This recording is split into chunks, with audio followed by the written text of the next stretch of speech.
Hey to the world, it's me, yours truly. What a great weekend and interesting weekend this was. I mean, to see that buzzer beater, San Diego State University, Butler, I think his name was. What a game that was. And I got to admit, I never thought I could enjoy ladies basketball, the women's NCAA, as much as I have. You know, years ago, of course, when USC had Cheryl Miller and the McGee twins, that was something to watch. This was every bit as entertaining as those games were, and I was cheering for South Carolina to try to go undefeated. But I got to say, in that game, I became a fan of this Caitlin Clark. Oh my God, she's like a cross between Pete Maravich and Steph Curry. The girl is amazing. Maybe the best that I've seen since Cheryl Miller. In any event, I see she's coming back next year.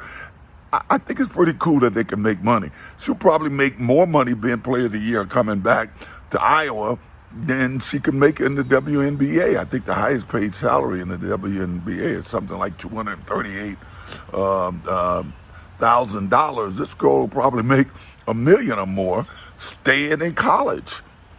Hey, I am happy that LSU won. You know, my mother, my oldest sister and brother were born in Shreveport, the Louisiana area. My mother was pregnant with me when they moved to San Francisco. But as a kid, a young kid, we spent all our summers on my grandfather's farm down in Rodessa, Louisiana, right outside of Shreveport. And I cheer for, Sam Burns. I was so happy for him, the golfer, a couple of weeks ago. I'll be cheering for him next week at Augusta. Of course, Tiger's playing, so I'll be cheering for Tiger. I always cheer for Tiger. But the strangest thing I seen this past week was Lindsey Graham crying on TV, begging people to send money to a billionaire. Now, sending him money for his presidential campaign and his presidential run, hey, I'm all for that. Hey, that's cool. But trying to send a billionaire money to help with a private issue, like what's going on in New York, hey, Donald's going to fly up there on his big-ass private plane. He's going to go to a condo that he says is worth over $100 million, and it's not even his primary residence. My question is, what is all of these extra precautions costing the taxpayers of the state of New York?